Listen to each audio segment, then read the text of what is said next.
Yeah, today I'm in northern Uganda, and what I'm trying actually, I think people are picking it up. I told you we have a lot of resources, we have a lot of grasses and green vegetation that is supposed to be converted into muscles. Uh, but people have started appreciating. Northern Uganda has been having the best vegetation here in Uganda. The best, actually. When I talk about best, you know what I mean. They have the water. They don't go through a dry spell where they don't have water or everything. But they have the least number of animals in the whole country. And they cry the most, though they are the richest in terms of the vegetation. This is my motive why um, I'm giving out this information. So my information is not all about seeing me, but I want all of us to come up together and at least take over a certain project in our country. Because the demand of the meat is too much. The reason why I think about this project, it doesn't have season. Like now, the tomatoes are too many, so the price has lowered. No, the meat is a meat. And we have a lot of abattoirs that are coming up. So those abattoirs really need the meat. But where is the meat? They told me in Zimbabwe, they ate all the cows. And right now they don't have the meat. That thing might happen here in Uganda. Because if you have animals that takes 2 years to reach at a slaughter weight, so that means we need more years to accumulate more number. But if the consumption is high, that means whenever you slaughter an animal of 2 years, you need to wait for another 2 years to reach the same size. So the reason why I give out information is I need you and you need me. I can guide you on how to do the project. But me myself, I can do the project and I'm doing it myself. But I cannot manage the supply.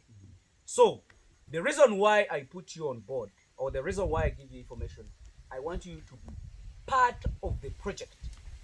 Such that if you accumulate more, if the rich can supply 1,000, me the poor I can as well supply 100, which we can manage that supply, and we can really have a certain project that we run in Uganda. And Uganda can be known for supplying the goat's meat. So that is my motive. That's why I give out information. You know how to do it. I have a scenario that really surprised me. One of my people, they are not here, of course, they did sunflower. And they did over 30 acres. Guess what? The amount of money they invested at the end of it all, after 6 months, they made profits of 120,000. It is not even a profit of one goat which is 6 months old, because a goat of 6 months old is 400,000. If you take it for slaughter, let's say even if they are buying it 150,000, it is not equivalent to the person who did 30 acres of sunflower and you made profits of 120. Sorry to laugh, but it is reality. We need to know which projects are we supposed to do. For your information, I've realized that people waste a lot of money in trial projects, but they lose a lot of money. I wish these people could know that we can do this kind of project and it can provide us a living or money. Because if any family would at least be able to have 10 goats, that means that family is worth having 2 millions at any given point. Because there is no any time you will need money out of goat farming and you're not paid, or even cattle. So that means there is projects we can do. I am not even thinking in my brain that there is a time where we shall have a lot of animals and we shall not have where to sell them. Never. The abattoirs are coming up. Let's accumulate the number. This project has a plan B and plan A. If you don't sell for breeding, because right now the trouble we don't have genetical material. We don't have animals for breeding. More people are having goats, but the kind of goats they have, they are locals. So that means a local needs 2 years to make at least 120,000. You get an hybrid to make 400,000 or 200,000. It only needs 6 months. So we have a market for breeding because Kenyans, Rwanda people, Burundi, Congo, Southern Sudan, they all looking at us to supply them. But what do we supply them? So that is also a source of genetical material, and we also have another source of uh, selling the animals, meats, selling the muscles. So that is more. It is beyond our Africa. It is beyond East Africa.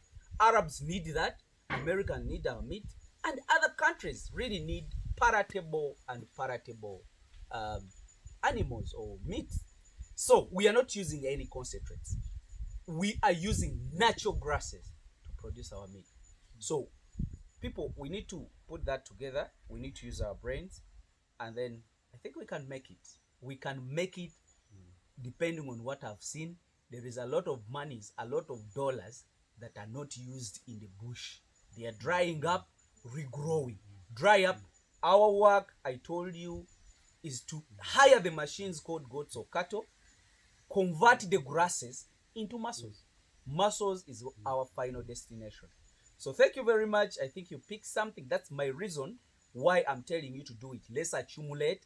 Let's be a body which has a number of animals. People are thinking about exporting when they are only having 20 or 30 goats. Somebody has 30 and say, where are we going to sell the animal? So if even a restaurant tells you that supply me one goat, you cannot supply it for the whole month if you have 30 goats. So that means the demand is more than enough for us.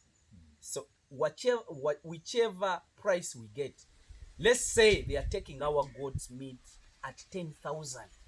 Make sure you have a better breed that can add on that muscles faster. The more muscles are put on, or the more kilos that are dropped on, that is your profit.